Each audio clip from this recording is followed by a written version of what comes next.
Nakiganda Arafat bode yekomezeddwa olwaleero saa 9 ogw'okumakya kuva Saudi Arabia. Ku saa zino bali mu lugendo kugenda Kasese muziika. Nakimbugwe Sharifa Saudi oyo nno yasangiddwa afudde mu ddwaliro oluvannyuma lw'akabanga nga famire ye munoonya temulabako temuwuliza. Akankwasa Morin Saudi, Hanifa Patricia Safik Saudi ne Kata Nabunya Tina Saudi. Twagezezaako documenting abantu bano era tusindikira government ebbaluwa gye tujja okusindikirako obugabanako ne ba stakeholders abalala bali appropriate. Tubagamba ba investigating ebintu bino ng'abantu bangi abafudde mu 2025 era tukisalira amagezi ng'ate abantu tebannawera 100 because kasita tunalwawo kwakitinga kigenda tuke ekiseera nga mu January mukka tuwezezza 10 mu February tuwezezza 10 kasita tugayalira wano kati muno 2025 abantu bafudde buli lunaku batubikira baleta cases ez'enjawulo bano bafu nze kankusomere 2025 alone mpuliriza Namukasa Winnie UAE, Kwagala Babura UAE, Nkwanga Simon UAE, Nakanjako Morin Saudi Arabia, Nakungu Esther Saudi Arabia, Namuga Josephine Saudi, Nansubga Sharon UAE, Kasumba Latif UAE, Namubiru Hajira Saudi Arabia, Nabukenya Patricia UAE, Tumuheirwe Methodius UAE, Namatatedi Saudi, Najuko Robina UAE, Narumasi Dorini Saudi, Sentongo Saudi, Namagembe Sumaya Iraq, Peace Prose UAE, Setuya Yusufu, Patricia Hussein Nakiganda Arafat bode yekomezeddwa olwaleero saa 9 ogw'okumakya kuva Saudi Arabia. Ku saa zino bali mu lugendo kugenda Kasese muziika. Kironde Sam Bahrain, Walugembe Alex Kuwait, Namyalo Catherine Kuwait, Mugaga Enoch UAE, Ojambo Silvia Saudi, Nabitaka Susan Saudi, Mbeiza Winnie Saudi, Nakimbugwe Sharifa Saudi. Oyo nno yasangiddwa afudde mu ddwaliro oluvannyuma lw'akabanga nga famire ye munoonya temulabako temuwuliza.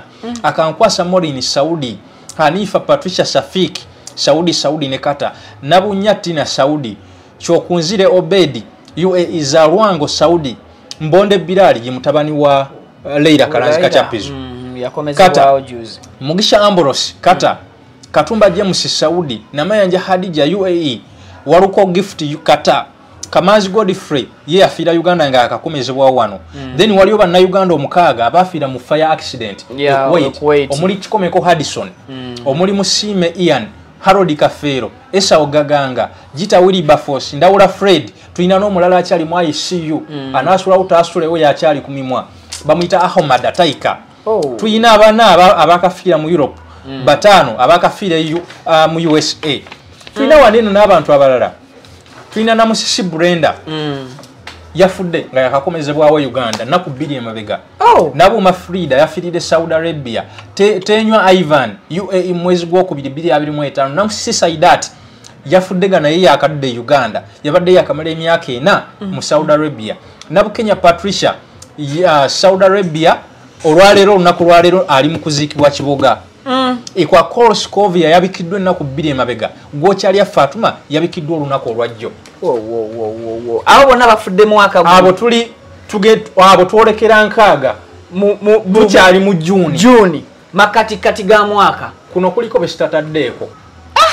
Kuliko abo ensi beetategedde nako ng'oluusi n'ab'enganda zaabwe tebamanya. Kyova olaba abantu bafa ne batandika katambuze famire yeemanye. Why? Because tetulina database. Senga tuba ne database omuntu mumulaba bulabi face ne mutegeera that ono ye gundi ekifaananyi mumakinzi na database ne muzuula that ono ye gundi wawaali yagenda because mulina database ye. Ffe twakola ne tukomawo nga tetulina kye tulaga nsi.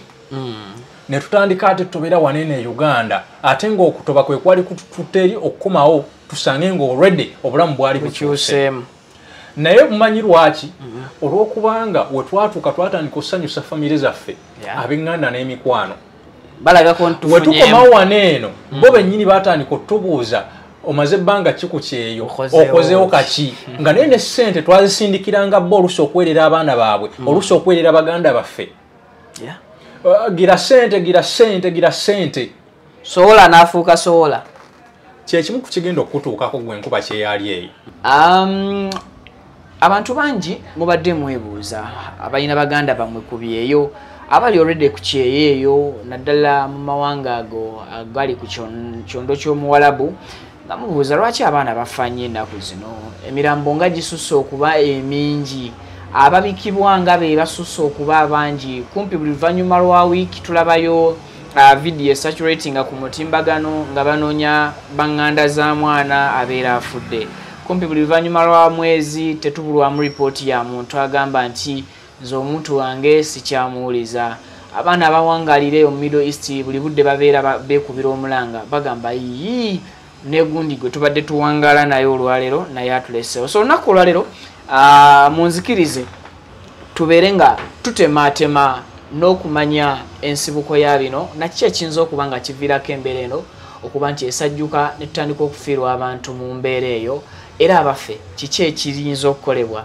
embeera eno okuba nti estopingibwa ndi ku Kyeyo Initiative Uganda era nga ndi ne mukama wange CEO mu mbeera eyo nsaba abambulize konsanyusa okukulaba omulundi omulala naffe tusanyusa okuddamu okuba receivinga mugyebale gye mutuusaako amagulu emimwa ne kamera gye muwangaalira eyo era nyongera okulamusa ku bankuba Kyeyo ne namusa ne ku bannayuganda bonna gye bawangaalira nze Mr. Kenneth Idi wa Kyeyo Initiative Uganda omanyi title zino Idi CEO bintu ebisasamaze nnyo kibula ebiseera ebisinga ntambulira mu buufu obwa ordinary person obwa wanayinki nyumirwa nnyo okukozesa oluusi Mr. Kenny n'ompita buyisi bwentyo obutasasamaza ggwanga oli ayinza n'okutya okuwa endowoozo ne comment ku video ng'awulidde eri erinnya lya CEO n'awulira Idi bintu bisasamaza nnyo ekyenkanidde awo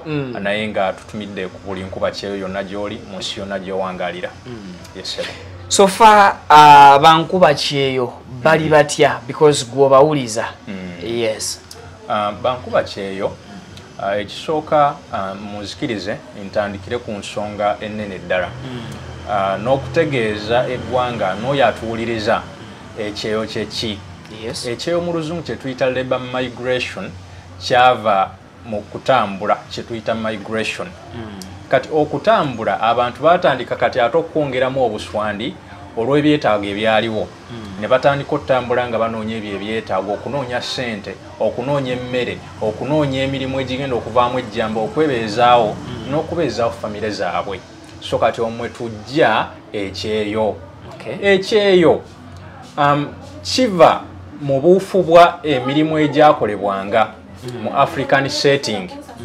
ewaka wabeerangawo emirimu for example gwe basobola okutuma okugenda ku bbowa okukima amazzi ono ne basobola okumutuma genda otereze TV igwe genda otereze sofa gwe ne bakugamba genda oyere kati okwera oba okutta olweyo kati okwera kyalabikanga gye gimu ku mirimu egyabeeranga egyalejjala ejjennyo egya wansi ewaka olweyo okwata olweyo n'oyera nga gwe mulimu ogulabika ogwalejjalejja ogwa wansi kati era n'abantu baffe batandika okutambula nga bagenda okukola emirimu bagenda okukola emirimu egyalinga egyalejjalejja gye basookerangamu omwali okukolanga bakirinazi okulunda ensolo okulongoosa ensolo ng'eŋŋamiya embalasi n'ebiringa ebyo okukola obwayaaya emirimu gya waka n'emirala so nga gigeraageranyizibwa ku gw'okweyo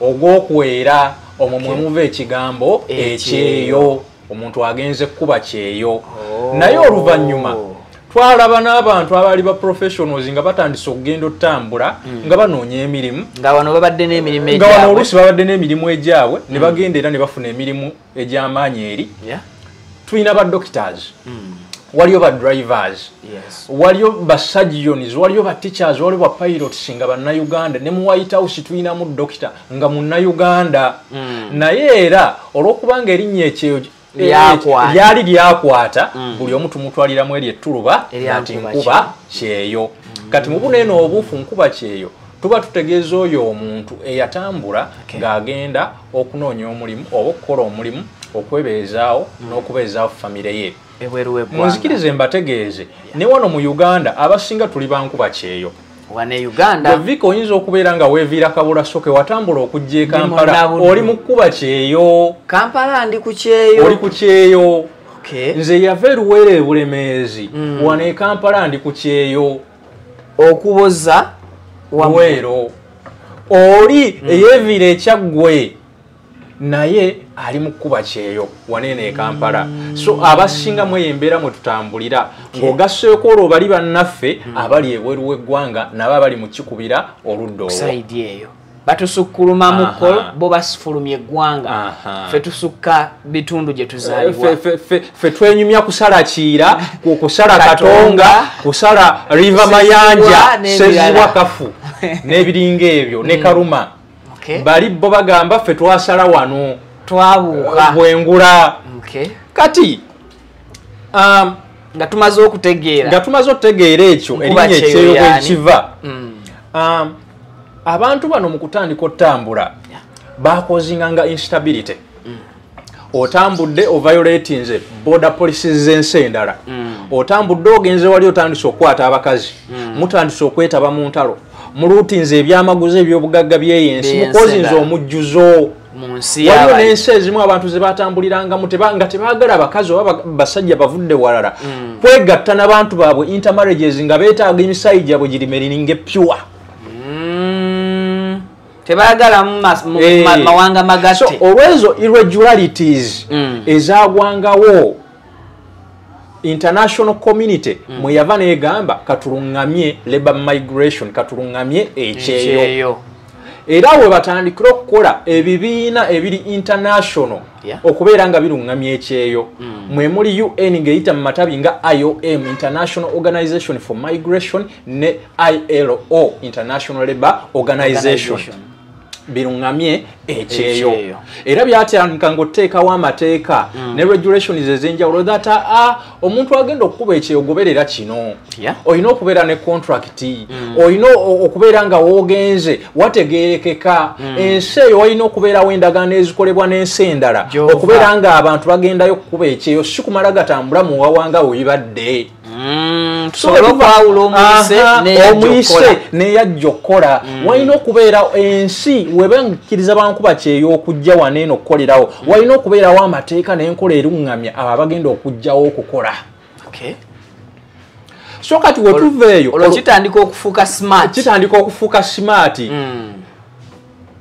naye ng'abantu baaliwo nga batambula naye kati olwo batandise okulungamizibwa kati wetuvaawo international kijja kizirowinga to continental levels olwo wekijjira mu organization nga zi African Union nabo balina charters ezirungamya ekyeyo kati olwo kiva ku continental levels kijja paka wansi ku regional levels ojja sanga ECOWAS East African Community n'endala nazo ziina policies ezirungamya abakolera mu ezo ensi kyobola ojja sanga ne mu East Africa nga bagamba olina okubeera ne kino okuyingira Kenya okukolerayo wetuvaawo wetujjira at the national levels that even in nationally amawanga olwo gatandika okukola amateeka okulungamya ba foreigners abajja okukubirawo ekyeyo olina okwewandisa for example wanene Uganda ne Ministry of Internal Affairs ne bakumanya ne address wawooli na wajova n'omanyikibwa that gwaveno sorry foreigner ozze kuba kyeyo n'emirimu gy'ozza okukola owaayo empapula era girambikibwa si kuba nti wajja kuba mukozi wa nguudo ate ne bakusanga ng'osala okitegeera era mu obwo obuufu mu mwaka gwa 2016 Uganda ekola kye tuyita Employment Act etteeka eryali lirungamya abakozi omuli bonna ne bankuba kyeyo abawano n'abafuluma kati katugende kati ku history ya Uganda abantu baaliwo abantu batambulanga ffe tugenda ozaalibwa nga tuwulira abantu mu gyenkaaga ne mu 1800 bagendanga n'Amerika okukola nga bali Boston abantu bakola tulina n'abantu abawangalidde Boston emyaka egiwera 8 nga banna Uganda bagendayo kuba kyeyo kitegeeza batambula mu myaka gy'ol1990 Uganda ya recordinga stats nga ziraga yina abakozi abasukka 800 e Sudan bali bagenda abasinga kutunda nanasi na birime bali bagenzeeyo kuba kyeyo South Africa ne Kenya nga bagendayo kuba byeyo wakati wa 1998 ne 2025 banna Uganda bangi abakukusibwa ng'otwalibwa Iraq Irani bakube ekyeyo naye nga tebayita mu right channels mu mwaka wakati wa 2004 ne 2007 waliwo America yali ekomekkereza olutalo mu Vietnam, Afghanistan, Iraq, etc. Naye nga yeetaagayo abantu abagenda osigalayo nga bakuuma emirembe nga balwanyisa n'abatujju abaali bakyasigaddeyo abatontono. Yatuukirira kuganira amawanga zi third world countries ezalisobola okuleeta abakozi baazo okugenda babeereyo. Era batuukira n'ezimu ku gavumenti zaffe omuli n'eya Uganda okuba providingira abakozi, era abantu batendekebwa, abamu baali ba veterans ne batwalibwa Iraq okukola. But it was government to government. Nteseganya. Era naffe abaalinga waneeno mu kibuga by that time twalaba abantu bangi abaalinga waneeno mu kikeekatwe nga bakola mukyaka tumanyi mukyaka eka tugenda owulira weeks 2 mu maaso mbwe baba batutte Iraq bagenze kukola mukyaka wa weeks 2 nga bafulumye abagano za government ebbiri. Abalala baali babongeramu bukugu, abalala baali babawa just bukugu nga tebatandikangako. Naye mu mwaka gwa 2005 ng'okukusa abantu kususse. So nga ate era waaliwo bannayuganda bangi abavubuka naddala abaali bamalirizwa emisomo mu universities ne mu institutions ezawaggulu ne mu secondary levels nga bamalirizaawo okusoma, abalala badropinze out nga tebalina mirimu ng'ate gavumenti yali tesobola baccommodatinga because teyalina mirimu mu kaseera ako. N'esalawo keegambe keformalizing labor externalization, abantu bave mu kukusibwa wabula bafune we bayitira.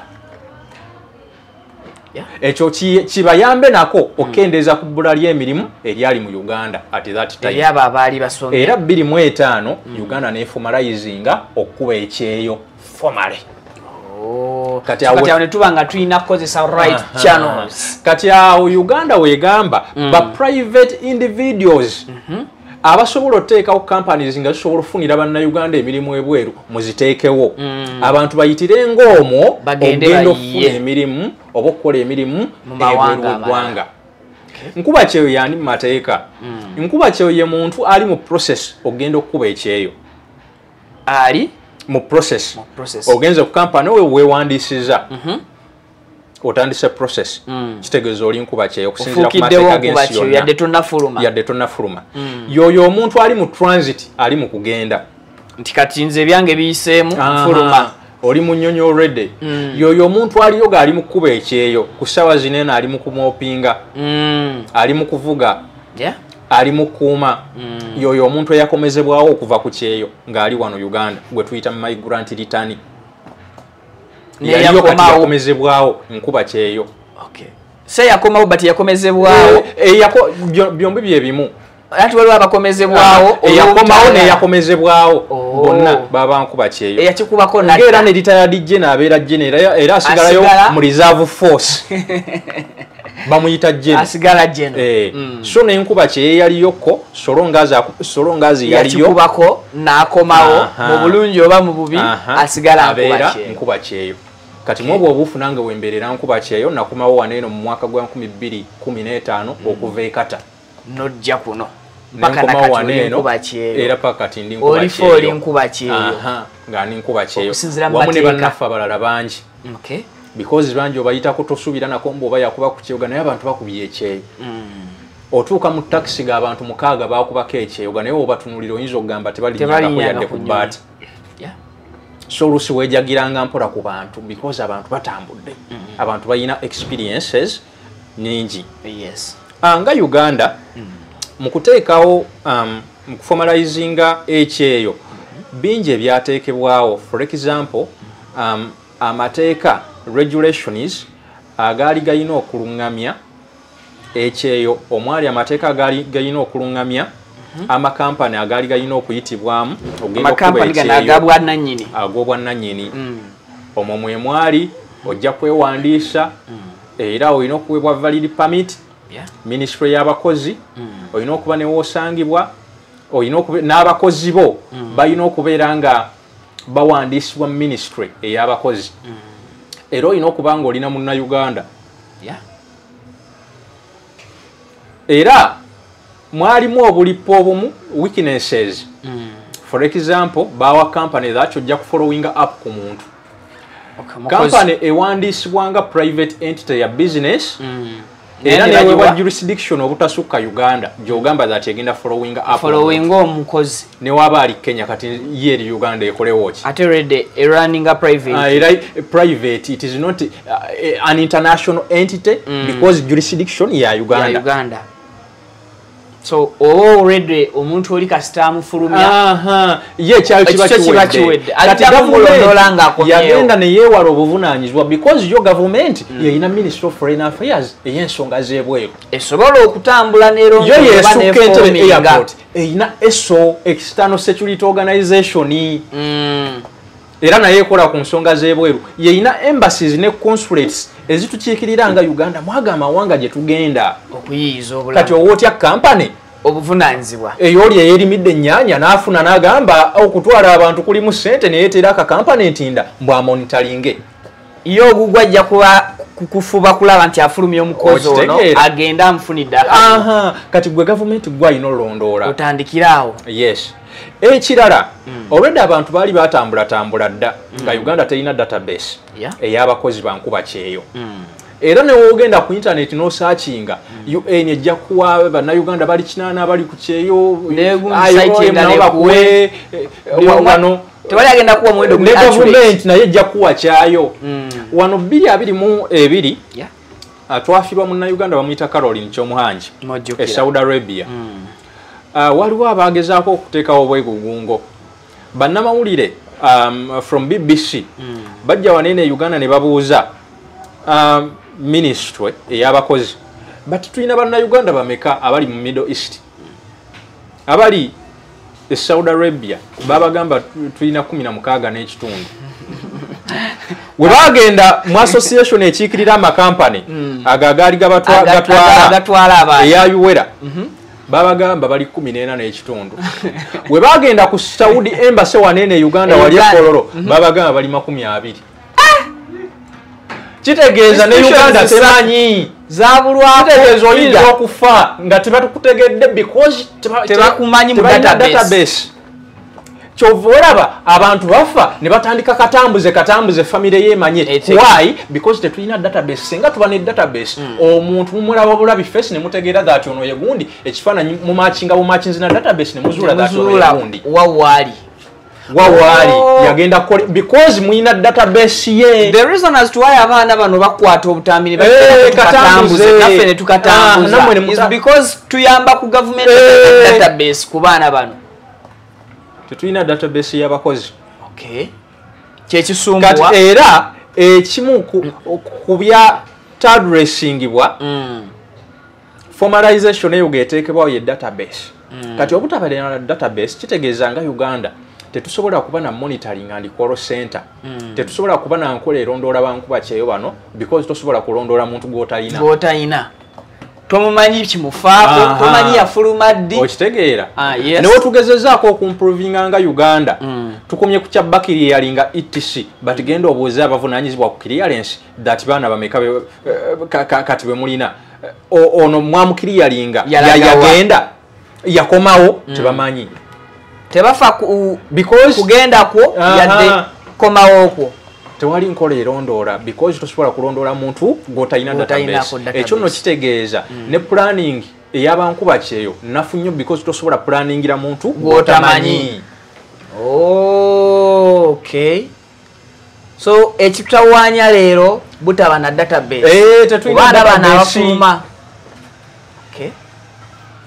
ekirala tetwateekawo nsawo egenda kukola ku nsonga z'abankuba kyeyo 2018 twaleeta more than 3 trillions 2019 the same 2020 mutwali mu covid but still twaleeta 3.8 trillions ku budget yawan ku budget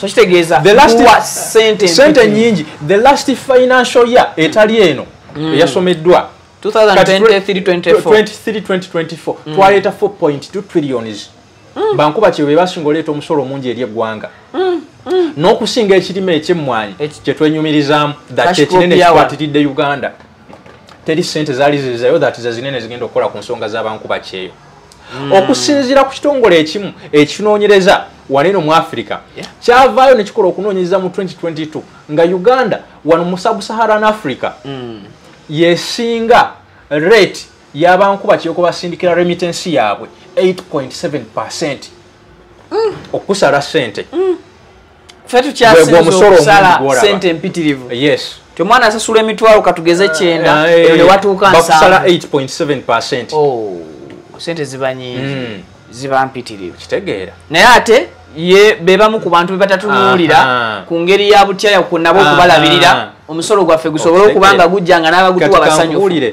Tuyina abantu bangi abali stranded ku deportation centers ez'enjawulo mu makomera abali stranded mu malwaliro babadampinga eyo ku ma offices ku embassies ku streets ez'enjawulo ogenda ku baniye Dubai n'ogamba kikino abantu basula ku baniye balinganga abasula mu overnight ezawa nene Uganda awo mu space bali awo bali stranded embera yabakwata omanyi lwaki kuba tewali nsawo singa wabaddewo ensawo tukwatako bukwasi ne tugamba baabo tiketi zijje bakolere kuzaawo tupaasi okubakolera kwekiziti kyetaaga sente sisimayiro. Yes. Abantu abamu bano basuula mu malwaliro babbosi babasuula busuuze eyo olusi tojja linda buvunaanyizibwa bwa bosi kubutuukiriza as per the contract because oli muntu wo si wa bosi. Gwe Uganda bakuteeka mu buggwa muzaala bakuyita na she. You are a mother to that person. You are responsible for his or her protection. Mu mbeera zonna. Yes. Okay. Abayimbi tebaleeta yadde trillion eri Uganda. N'osiba owulira baakuta obuwumbi 7 plus ne babawa. Bagenze eggulu. Babawadde. Baba wadde billions 5 kitegeera but bankuba kye yabasinga oleeta omusolo teri kivaayo tebalowoozebwako. So ekitegeeza companies zino okwesamba okuyamba abaana bano nga bamaze okutuuka eri batuufu because of their limitation. Si batuufu ekyo nakyo tugenda kinnyonnyola tukinnyonnyole kati ng'oggyeko kiri that etteeka lyaba misplacinga kati ate nabo olw'okwagala ssente nabo ne baagala beteekemu ekyo ekifaananyi that ffe abalondoola kyobola nabo beteekako obuyinza bungi batalina era tusiba tubagamba mubejjeeko tukimanye. In fact mulina nakuba ba broker because you are brokers. Kunoonyeza bunoonyeza eri oli boss weeri atuukirira kampani yeeri that eyeeri yeetera okubafunira abakozi ne babagamba twagala maid eyeeri nefuna job orders 50 ne bagamba tufunani agenda tuwa abakozi ne bajja kubawa kampani yawa kati ono oweno n'abagamba nze nsobola obbabawa so gwe oweno ne bamuwa ssente n'awaayo abakozi oba okoze kyaki obeera broker oba okoze kibulooka obeera tomuwadde na mulimu. In fact n'okwetuma recruitment agents oba torecruitinze oli just broker egenze n'anoonya obunoonya oli part of the stage of the recruitment. Okay. Oli oba on advertising kale gwe oli recruiter. Okay. Ye recruiter kuba yanoonya gwe kwata the process gw'oli broker njagala ttaka naye nnoonya amanyi ewali ettaka kati nenzija nfuna mamikeni nga yamanyiwo. Government yeyina okukola ku protection naddala okusukka ensi yeyina z'embase yesobola okukwatagana better ne authorities mu host states. Sigwe ka company akali erubaga akali emakindi entinda kyali wajjala etc. Kyobola batugamba kyobola abantu bakyakuba nnyo amakampani amagi. Why? Because ne company zeteekawo we are the recruitment agency. Ne beewa obuvunaanyizibwa bwe batalina ne bakkiriza ne liability yabateekebwako. Omanyi lwaki tebaagigaana? Because for them they are business people baliwo okukola sente. Kati baali tebasobola gaana ate basubwe sente. In all possible ways balina okukkiriza. Kyobola omuntu oba mutema omukono kitwalibwa literally that eno company ye mutemye. Era ne batandika kampani mwatemye omuntu waffe kampani kyobola era nga bosi yamutemye bamumye omusaala kampani naye nga bosi yamumye yalina okumusala tebamuwadde emmere naye nga bosi yagimumye bosi ankoze kino naye kampani tenyambye kampani kino kugira buli avaayo kuba omulanga asooka kutu addressingira kampani kimwe yayita. This company only coordinates. Coordinating kitegeeza ojja okwanaganya n'eri kampani yeeri ne bosi okulaba ng'ogira bulungi but balina okweggyako eyo liability era tusiba tukibagamba mweggyeko ogwo omugugu tuguwe government tukimanye that it is the government which is responsible for this. After all, it is the one originally responsible for the protection, for the monitoring, etc. Simwe omwana abereringa bamutemye omukono boss we akubire government y'omulanga kati government yetu alo obuvunanyizibwa okunoonya ku boss lwaki yatemye omwana wa form omukono ne kati lero nti omwana akubira company ya mutwala songa company jurisdiction egamba tesukawa boda nabo bakkiriza liability eyo ne bafutyankirawo kitegeeza nabo bavunaanibwa kyobola tuba tutte abamu ne bakubibwa mu mbuga ne tubasinga n'emisanga bala ne baliwa because kitwalibwa that gwe eyakikola olwokubanga wakkiriza eri liability obuvunanyizibwa obutalina kubeera bubwo bw'otasobola naye olwa ssente wakkiriza. So now abaana kibafa kati abaana njagadde osooka osiiga ekifaananyi ekinene. Yes. Ensonga endala tebaateekawo justice oba legal system ey'obwenkanya eri abantu baffe. Obwenkanya bulimu okunoonyereza, bulimu okufayiringa etc. Abaana baffe babakubye. Omuntu najja ku media n'akaaba omwezi ogujja ne babika ne watabeerawo kunoonyereza. Because tetulina bannamateeka ku embasizi zaffe bagenda fendingira abantu baffe justice. Abaana bakumye waneeno nga balema, abalala baabasala embuto baabasala emitwe, tuzza abantu nga nabaana ziri ku ngulu. Abana ne bakomawo Uganda nga bamukubye alinganga eyalwala endometriosis yagongobala bavaamu buvyomusaayi nani stop tebasasuddwa contracts zaabwe ne tutuuka gamba abengana ne batandika gamba kasita wakomyewo kyali mulamu yeyo ngombo nenga obudde bwe n'obulamu bwe tebuvayuwinga naye lwaki because tetulina bannamateeka ku embasizi zaffe bagenda tufendingira justice. Kati n'ekirala Uganda luliga formalizinga ekyeyo yo Uganda yennyini nnyini mwuko okufomalizinga bavayo ne bagamba tugenda twala abantu baffe mu nsi ezisekitiibwa mu ddembe ly'abakozi.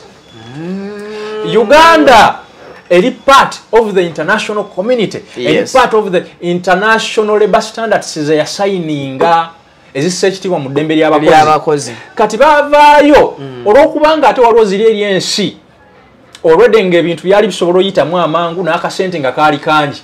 Ensi naddala eziri mu Gulf eziri mu Middle East zi Saudi zi Jordan n'ebisigadde diri mu nnaku 3 mu ebeera ekutuse ate n'akasente akavaayo kangi ne batandika otwala eyo. N'ekyokubanga already abantu abatandikawo amakampani naddala gagasooka bantu already abaalina connectioning already baali batambuzaayo abantu nga babatwalayo bifo ewatali babayisa mu mateeka era abantu be basooka okuteekawo amakampani n'abalala ne balayidingira okwo nga balayidingira katale k'abanene abasooka okitegeera bo bayambibula kuba kati bagenda tandika kikolera mu mateeka kyekyokka naye ng'ezo ensi walina osooka n'otuula ne wekkeneenya gy'otwala abakozi zinene ensi nazo zissa ekitiibwa mu ddembe ly'abakozi but to which extent n'obeerawo ng'okimanyi nti bwempeereza Vicky Saudi abana Saudi bassa ekitiibwa mu ddembe lya Vicky ery'obuntu. Zinene ensi naddala eziri mu Middle East tugenda otwalayo abakozi baffe nga zo zirina enkola ezaabwe eziri conservative engeri gye bayisaamu ba foreign workers bankuba kyeyo. Ensi zino zimaze akaseera nga zikozesa kafala system. Kafala system nkola yagunjibwawo mu 1940s nga America emaze okuzuula amafuta mu Middle East naddala Saudi Arabia. So ne batandika okwetaaga abakozi okuva ebunaayira naddala mu zinene ensi enjavu okugenda okukolerayo because zo zaali nnene nga zirina abantu batono. Ate abo abantu abatono be zaalina nga tebasobola kugenda kukolera mu mafactory mu masamba g'amafuta n'ebisigadde because tebagalayo bantu baabwe mu egyo mirimu. Mirimu gya risk ennyo.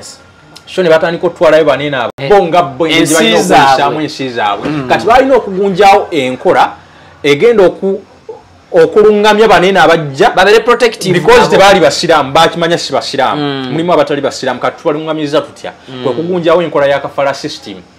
Bosi kafiru ye bosi wo abeera mukamaawo akugulayo so ya controllinga wanene Uganda ono omukozi agulibwa n'atuuka ekitegezo literally obeeranga muddu boss bwabanguze automatically ndi mutanuze obolaba omuntu bamubonyabonya n'agamba kantoloke ngende ku poliisi aba yakasimbula era ne bamusaba obutolosi sina kindi okubira boss adde mwatwala okitegeera because yakugula teyakupangisa yakugula emyaka ebiri gye wasayininga mu contract kyobola kibawadde ne beto okutulugunya abantu baffe Uganda government naye ate twali tuyina ne option etwala abantu baffe mugali y'amawanga amalala yes bineeno gye biri but to which extent ziri ku high extent of preservation of labor rights and laws than the countries in the Middle East batuvaluinga eddembe lyaffe okusinga ebyo byonna bye bivuddeko okutulugunyizibwa kw'abantu baffe oluusi n'okufa n'embeera eriyo endala even socio-economically and even the weather n'ebisigadde Saudi zinene ensi eziri mu Middle East including Saudi, Jordan, etc tezirina freedom of expression, freedom of association, abakozi okwekuŋŋaanya okwerwanira n'ebisigadde tebabirina ezo option oba eyo freedom nezo rights ziweebwa bannansi ate era nabo eryo eddembe teribaweebwa explicitly no era kyova olaba waneeno nga first omwezi ogwokutaano 2024 Manahel Albibu mukazi yayagezaako olwanira bakazi banne Saudi Arabia yakwatibwa n'ateekebwako ogw'obutujju ya sentencingwa to 11 years in prison tokkirizibwa kulwanira bakozi tokkirizibwa nakwerwanira naddala gwe foreigner kati tusindika tutya abakozi mu nsi ezitakkiriza mukozi kwerwanirira kweyogerako that kineeno kino kibi kyemunkozesa oba kyemunkola ensonga lwaki abaana banaaza emirambo tebalina gye beekubira ndungu batulugunyizibwa tewali kwegamba muddu okitegeera andi bwavaayo n'ayogera ne bamuvunaana ogwa privacy tewakuumye privacy yaffe omuntu yalikodinze ka video bamutwala ku bwakadama naye ate bamukozesa gwakuliisa misota maji walabye akatambi yes is it in the contract no it's not in the contract but because oli exposinze omanyi kibajja omukola because there is no freedom of expression, no freedom of association. Abakozi tebavunanyizibwa na kwekuŋŋaanya kubeera na bibiina byabwe byabakozi. Ky'oboolaba n'ekiri ekye Saudi, the National Society for Human Rights kya Saudi naye era nakyo tekirina bye kikola. Bakkirizayo NGO Human Rights First Society of Saudi Arabia ate nayo ekulembebwa bakozi oba ba government officials abe Saudi Arabia. Embassies zaffe zituyambye ki kusaidia embassies zaffe zitukiikirira watabeerawo nsawo ezigenda kujja ssente tezirina kye zigenda kukola zigenda tambula zitya teziteekebwamu nsimbi nazo so ziri eyo nazo bazibanja rent bantu bali kubinyeewa na chai bagenda kujjawa ssente ezigenda okutambula nga zigenda kujjawa zaati ku Ministry of Interior etc okufendingira baneno exit visas nga tewali sente zasibwa mu nsako yaabwe nabo kale zigambe nga tugulidde baneno tickets nga zijjewa ssente nazo zirina ate kuddamu kubira mulanga abali eno n'ekirala n'ezo ensi for example Saudi yensi yokka gye tulina naye endagaano y'abakozi eri valid right now naye ne Saudi tulina baleba takiza batasukka 10 baleba takiza bakola ku nsonga z'abakozi abasukka emitwalo 2 bali tebawera na 10 ante tulinayo bannamateeka because omanyi obeera ku kitundu wali ensonga n'abakyala zasobola okukolako ensonga z'abakozi but waliwo ensonga ezimusukka ez'amateeka ne baleba atakiza bakola ku nsonga z'abakozi zinene ziri civil etc balinawo basobola okukoma waliyo ensonga ezisinga obungi nga z'amateeka kati otutaba na bannamateeka mawanga embassy bateina mugaso era ejja sigala awo etc n'abakozi abatono Uganda represented mwene ensi kyekyoka okitegeera ojja kubira Viki essimu omukozi w'oku embassy Viki agambe munnange ndi Ethiopia mu lukuŋŋaana lwa mmwanyi ng'ali bize mu bibi so si mu byammwe bannansi abo abakozi abatono abaliyo jjukira embassies teteekebwayo lw'abakozi bokka wabula ne interest za gavumenti endala kati abakozi bwebaba abatono ng'omukozi yagenda okukola ku interest eza security eza farming eza commerce wakati wa Saudi ne Uganda ye mukozi yomu agenda okukola ku bakadama nsonga yaki eyo eyenkuba kyeyawo abafi aviriddemu awo tekiriyo so kati ezo ensonga ze zireetedde abantu baffe okubeera nga bali mu embeera oluusi bafa mu ngeri gye tutategeera. Tulina waneeno omukozi Nakungu Esther. Nakungu Esther mwezi oguwedde bazadde be baavaayo ne baloopa ku media n'ebibiina eby'enjawulo nga baali bamaze akabanga tebamuwuliza. Baali bakoma omuwuliza ng'amazeko contract n'agamba bakama be that ayagala kuddizibwa Uganda ne bagana mufunira exit visa ne ticket. Naye twacwana. Era bakoma okumuwulira nga acyankalanye ne babbosi. Bazzeemu okumuwulira ng'afudde. Bagamba ETC banange omuntu waffe mumuze kampani wowo bakaabye. Babagambye that omuntu yali yatoloka n'ebisigadde. Ekitaaliko ewataali bujulizi era ewataali alondoola by the time weyavaayo n'akuba omulanga. Ebibiina ebyo because kati ffe wano twafuuka lifaalo tulinganga Mulago National Referral Hospital. Oluusi ensonga ziremerera ne banene abakozi ba gavumenti batwalira ensonga z'abankuba kyoba ebibiina ebyenjawulo ne bawulikira nga bazireese wano. Kati oba aleeta wano eno ensonga ne tutandika following up. Ne tumakinga sure that bode ya Nankungu Esther repatriatingibwa. Postmortem yagenza okukeberwa nga bagamba mu suicide. Yejjawo tukakasa tuyambu suicide omuntu yasooka okulajana ayambibwe. Kyobola twetaaga bannamateeka okukola investigation ezo okusuka ku bali ba atachi ono omwana kijja kityo kubanga yasooka kaaba twazeemu owulira mbu yafa ate postmortem eraga suicide biba tebigatta. Omuntu nasooka n'akaaba ku media olwaleero ETC weekend olwokutaano ne babika afudde. So nga ate yasoose kaaba bannange bosi ayagala kunzita bosi ankuba ETC postmortem n'eraga cardiac arrest respiratory system respiratory failure. Naye oluusi ne tuteebuuza ki ekyaleese respiratory failure because jo postmortem ejja kukulaga era ekyo mu mateeka tetulina okutwala. Tugenda na report ya postmortem kikyegamba era tolina kwogera otherwise oba ogenze mabbali w'amateeka ne tulina okwebuuza what caused the cardiac arrest ng'ono omwana yasooka kaba ngu bosi amukuba.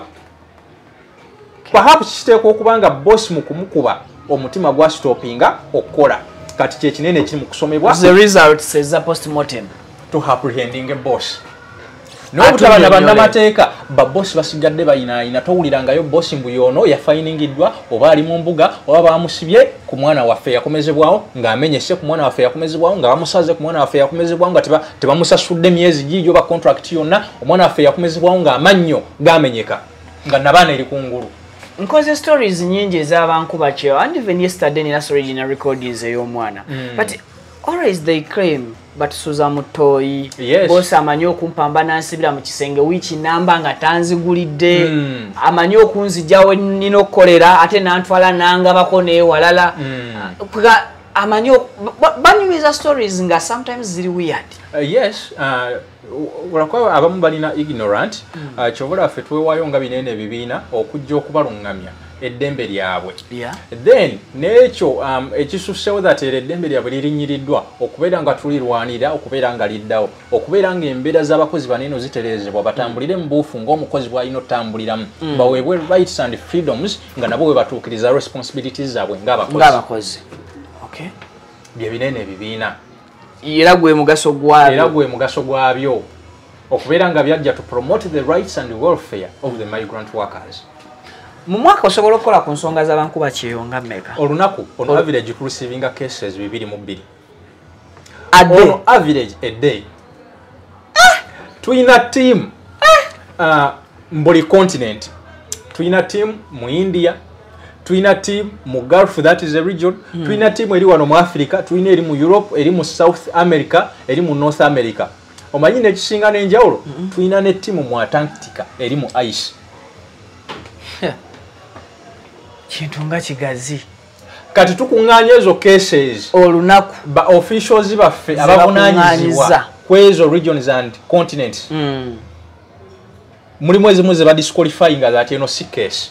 Nenga na yezze. Kati ezo ezituuka officially qualified okugwa mu doketi yamu ezituuka ku focal officer avunaanyizibwa ku database collectinga zibeera 2 per day. But that is a reduction from the other year 2023-2024 ezaali mu 3 mu 6. 2021-2022 ezaali ebina naye twagenza otuuka mu wano eno mu 2024-2025 nga zikendeddemu ziri mu 180 plus, but at the beginning of 2025 ne ziri 4 kati zagenze ku average 2 so awe tumaze emyezi 3 nga tulimu eyo average 2 ze tureceive. Kwezo mmekezi solving wow. Kwezo kisinzira because tutunulira zino cases on individual basis. Yeah. Cases za njawulo waliwo ez'abasibe, mulimu ez'abafu, nze banyimye emmere, bosi yankubye, ndi mu ddwaliro tebanzijanjaba, banziza wano, ndi ku deportation, contract yaggwako siddizibwanga Uganda, nakomezebwawo Uganda naye kino sisasulwa. Waliyo n'abali wanene Uganda. Kitegera waliyo n'abali mu kugenda, so ezo cases za migration cycle yonna si bali bokka abali eri. Wabula abali mu kugenda abaliyo n'abakomezebwawo. Kati okusolvingibwa buli ezo cases category ya case eina time span that ono bamumye emmere ono tebamusasula etc mu lunaku lumu weeks 2 naku 2 kiba kino then waliyo process that oli bamusiba gwa kubba golodi gwa trafficking bamusiba ko gwa kubba jewale na sente kigenda twala muko time nenge kisinga obukulu omuntu ayambibwa that ono ya fight is a complex process egenda twalayo kenna ku ngazi izo wawo kisingazi izo yinza no yingira omwezi obuye myezi nenga ekisinga obukulu omuntu ayambibwa kati soto sobola zonna generally that duration. But at the end of it buli ajja afuna okulaba nga ayambibwa. Yes. Okay. So mu banga lyoberedde mu system mwaka ki ogusinza okufiisa abaana? Omwaka ogusinza okufiisa abantu waliwo omwaka ogwa 2016 nali nakakoma wanene okuva ekata gye nali nkolanga instructor era gye nasangira ennaku enzibu nali nga building instructor ku kizimbe. It was a royal project that kyali kyabwakabaka mu Aldafina Doha kata kuzimba nenga nze yali akolanga instructor nga nebaka ku nkokoto wansi benkulembera aba Bangladesh abali abazimbi n'abayindi n'obu Pakistani obumu nga bo babawo obufalisa abala basula ku buddeeka nenga gwaba kubeera olwakala in protocol abali waggulu gosula wansi nsula ku nkokoto olusi nefuna gwensaba kaleso obo akakeeka nenjalawo ne baga yange gye nateekanga emitwete yakolanga piro. Kati mukomawo ne bye nasanga twatambulanga ekata n'osanga nga bakubye omuntu ali awo ku luguudo kata yebyo ebiseera teringa ya nnaku zino that ennaku zino eri solibaro osanga abantu batambula buli wamu lulingwa otambula Doha City nga tosanze yadde omuntu okumala kilomita 30 nga wakalu beberera mbikomera oba mu motoka nga yetambulira. Ne twasanga nga naddala banna Kenya abe Ethiopia banna Uganda nga bali ku ngudo bamukubye olusi n'eriso ligenda vaamu omukono gwamense nga naye ali ku muyamba. Kati okusinzira ne ku bye twalabanga ne ku media ebyo bisira ku media kwalingako omusajja balinga bamuyita Santos Kazungu yalinga yo South Africa ebyo biseera ng'agezaako naye ku media yalinga kyasobola ne wano nomula bali bamuyitanga Mukasa Joseph yalinga wanene Uganda.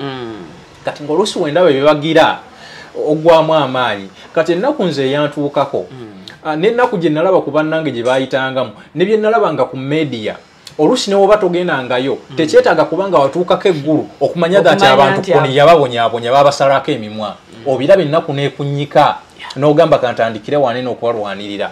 So mu kukomawo wetutyo twegatta ne bannaffe ne tutandikawo ekibiina ne tugamba no katukole ku nsonga z'abankuba kyeyo abakyaliyo abali mu kugenda abakomezebwawo. Kati 2016 bannayuganda bangi abali mu Jordan ne Oman baali bafa. Nzijukira naloopebwako cases 10 z'abantu baali bafudde okuva ku ssaawa nge mpaka ku ssaawa 4 za kumakya 10 cases 10 ng'ate oyo agamba yafa mwaka guwedde yafa baatugale bamuziika cases 10 mu ssaawa 3 bonna bafugenda okuggwako nga kintabuli n'omuntu egutuuka ne gukuuma nga tokyabitegeera. So omwaka ogwo abantu bafa nnyo bangi nnyo ababonyabonyezebwa bangi nnyo abaali bamiddwa amatiketi abaali mu malwaliro mu makomera be baali basibye abaali ku ma street nga byabadde birooko twateekawo embeera nakwata ne bannange ne tuteekawo kuno obwekukunga wanene Uganda era nasibira mu military Mbuya okumala weeks 2 olwekyo naye afazali kyaleeta ebibala that ebbanga eryaddako baggalawo okutwala abakozi e Jordan Oman naye nga partly it was because of our effort ne international community yayongerezebwako omwaka omulala gwe twaddamu okulaba gwe mwaka ga 2018 abantu abaali e Saudi Arabia ne Jordan bangi abaafa era okukaba kwali kw'amaanyi omwaka ogwaddako ogw'amaanyi yali 2022 abantu baafa mu 2022 bangi nnyo omwaka ogwaddako tekyali ate kya nnyo tuzzeemu kiraba mwaka gwa 2025 guno gwe tulimu abantu bafudde twagezezaako documentinga abantu bano era ntusindikira gavumenti ebbaluwa gye tujja okusindikirako obugabanako ne ba stakeholders abalala bali appropriate tubagamba ba investigating ebintu bino ng'abantu bangi abafudde mu 2025 era tukisalira amagezi ng'ate abantu tebannawera 1,000 because kasita tunaalwawo kwakitinga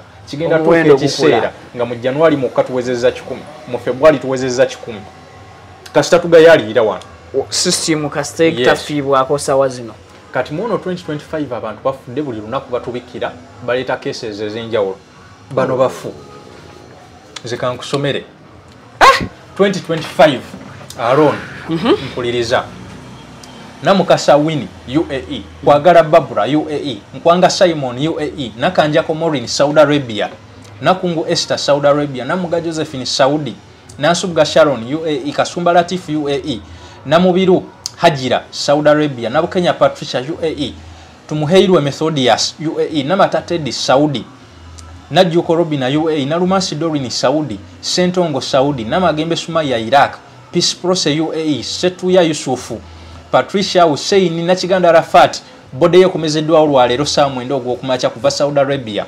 Kusaawa zino bali mu lugendo kugenda Kasese muzika.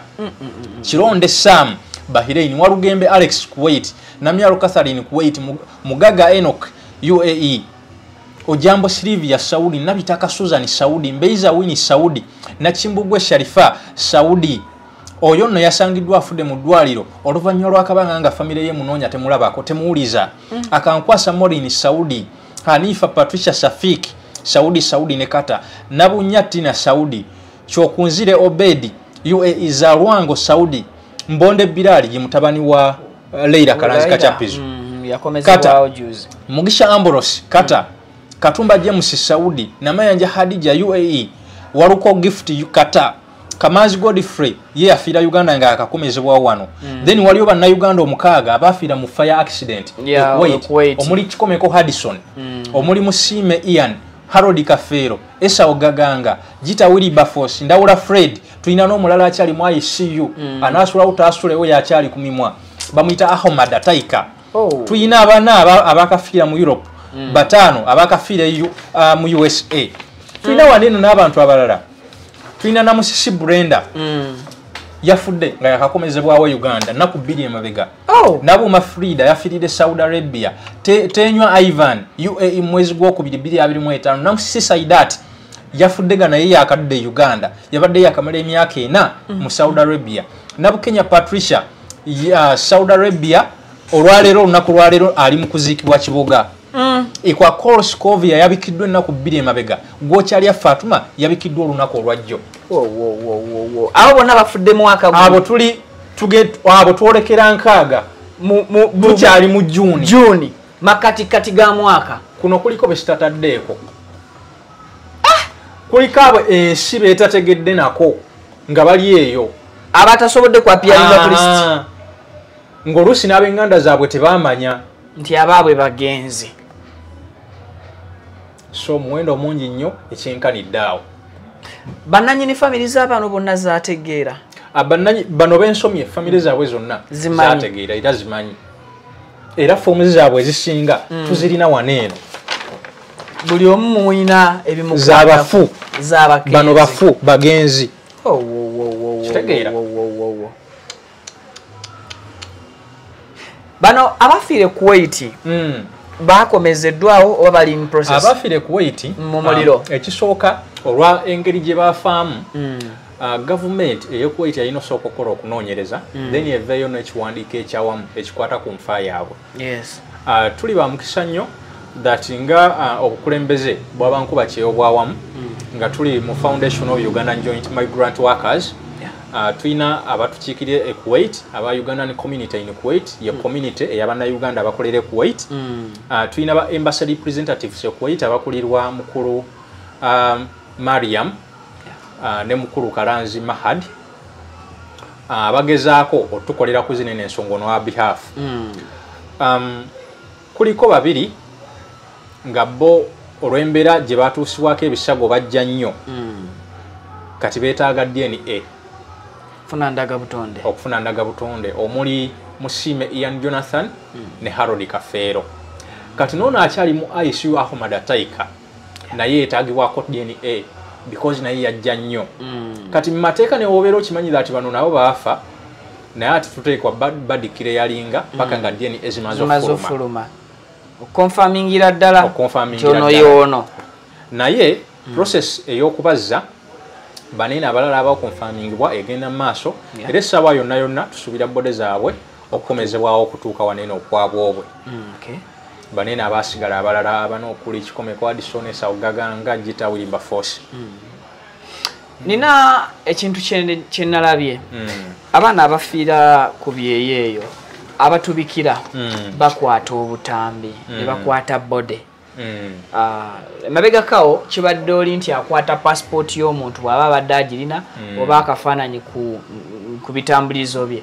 but this time around bagira bode ne bagikwata ka video ne bagamba tutambuze is it the way ey'okubika it's not the way but sometimes when the state is abnormal always the way of doing things also becomes abnormal you can't behave abnormally or you can't behave normally in an abnormal situation kati bano abasinga boolaba abakwata zineno bode ne bazikwata mu butambi oba mu bifaananyi ne bazisaasaanya abamu kwabo be bali mu irregular situation abamu kwabo kati nga mu mawanga nga Saudi Arabia we tuyita abatolosi that babeeraawo n'omuntu nga bali naye mu kiyumba mu kitolesi eyo so afuna ebbeetu eri mukwata ekifaananyi ne ka video n'asaasaanya wona afudde okutegeeza ensi olwokuba nti babadde bawangaala naye naye ng'omuntu abeera mu medical facility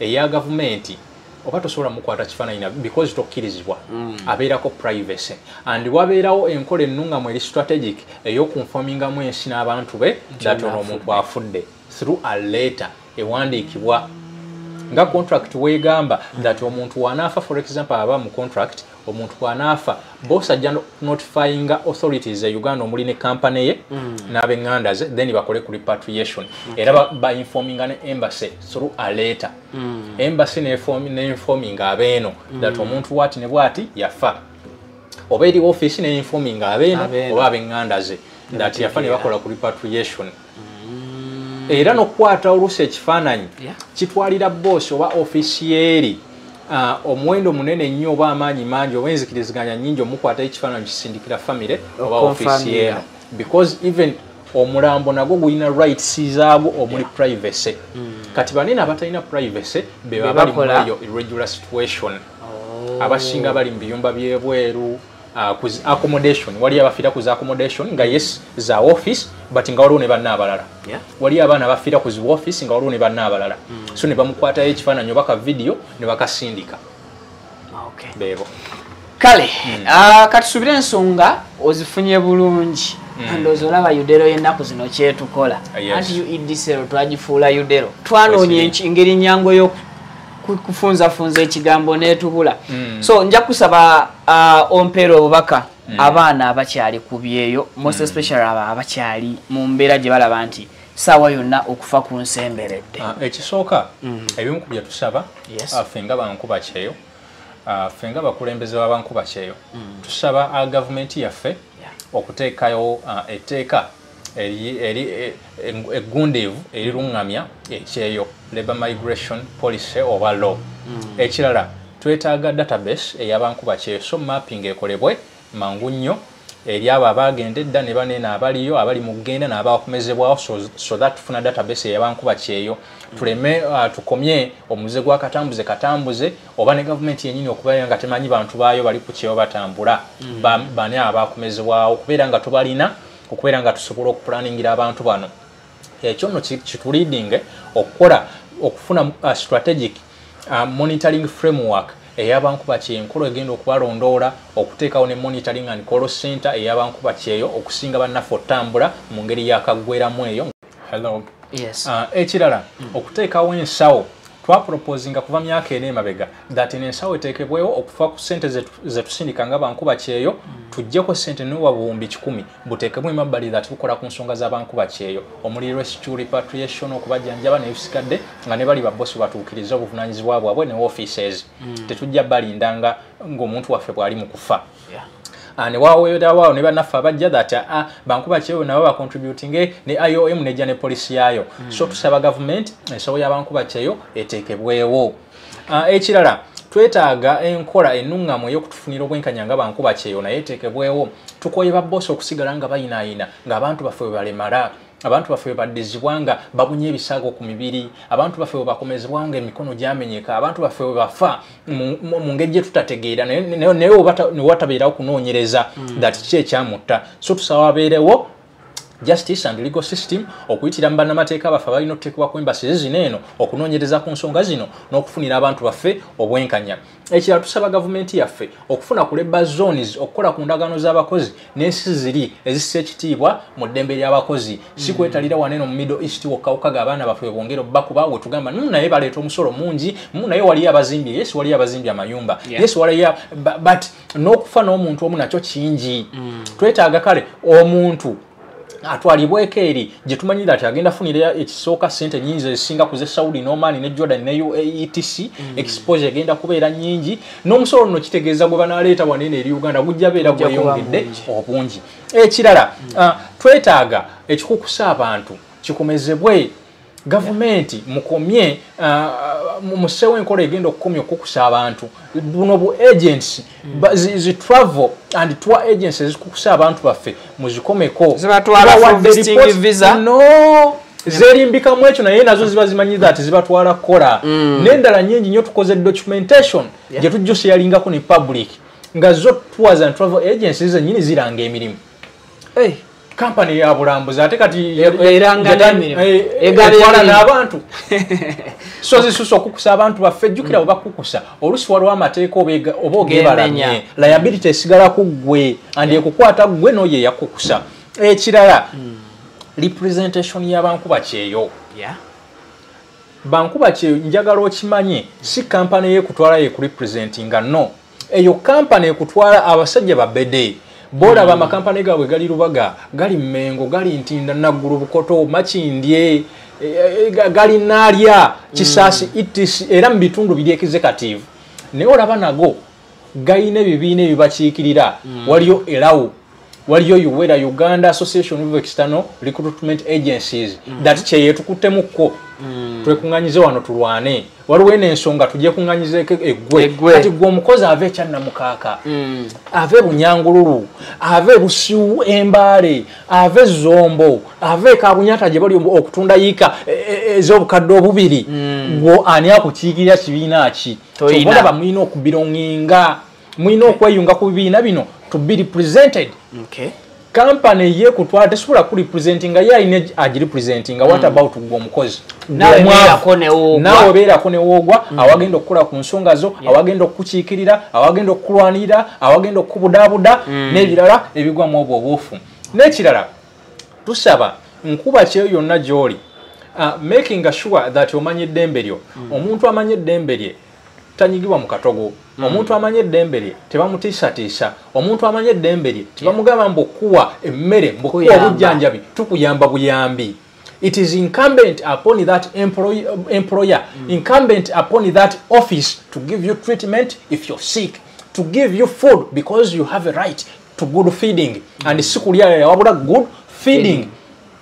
Womalako contract yo oteeka okuddizibwa Uganda si kyakusaba kiri mu contract so manye dembe lyo gwenga nkuba kyeyo wabula akasinga obukulu kambawe ku personal experience fe twakola ne tukomawo nga tetulina kye tulaga nsi ne tutandika ate tubera wanene Uganda ate nga okutoba kwe kwali kututeri okukomawo tusange nga already obulamu bwali bukyuse naye mumanyi lwaki olwokubanga we twatuuka twatandika okusanyusa famire zaffe ab'enganda n'emikwano balaga ko ntufunye we tukomawo waneeno bo bennyini batandika otubuuza omaze ebbanga kiku kyeyo okozeewo kaki nga naye ne ssente twazisindikiranga bo oluusi okwerera abaana baabwe oluusi okwerera baganda baffe gira sente sowola n'afuuka sowola kyekimu ku kigenda okutuukako gwe nkuba kyeyali eyo ako akasente k'olina ne waba maama wo ne waba taata wo tewali gw'ogenda kugamba maama tukutwale Saudi agenda Ghana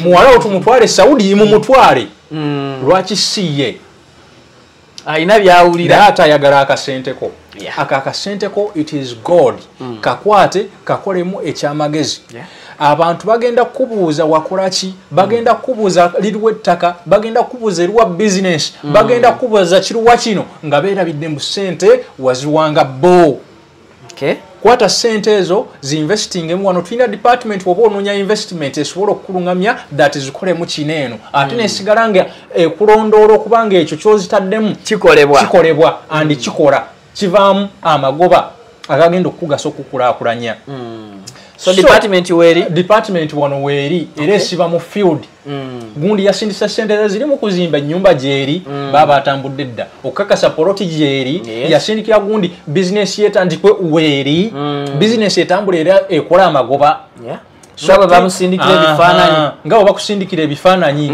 si byakusindikira bya muzeyi gundi magara muzeyi magara ne bakulimba that kumbe ya muzeyi magara mu kikuubo business tebangayo so tukusaba kale kwata bulungi akasenteko ebyatutuukako tetubyagala bikutuukeko kimanye ekyo tugenda kikuba lubeerera oliyo kabanga kagere odde Uganda okole ebisingakaawo akasente it is your gold helpline ya wano +256756594 owaddosiza 638 kamba somere enamba zineeno +25656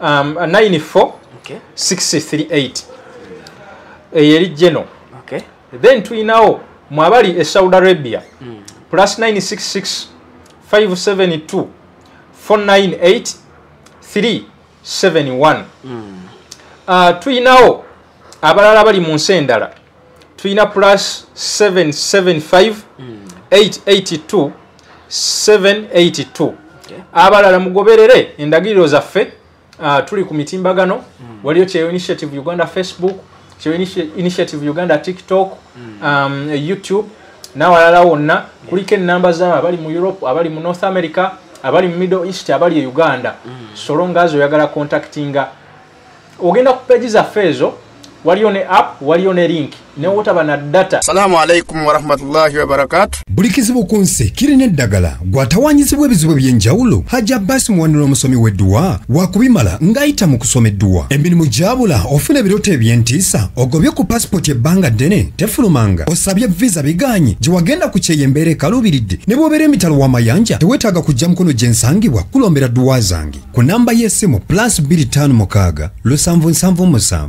43 noti 47 oba +256 742 96 93 33 byobala tebikutuka oba oli akumazeko emirembe ntuukirira ku WhatsApp oba ojje mukono nkulombera edduwa ebisibye bikutuke. Assalamu alaikum wa rahmatullahi wa barakatuh.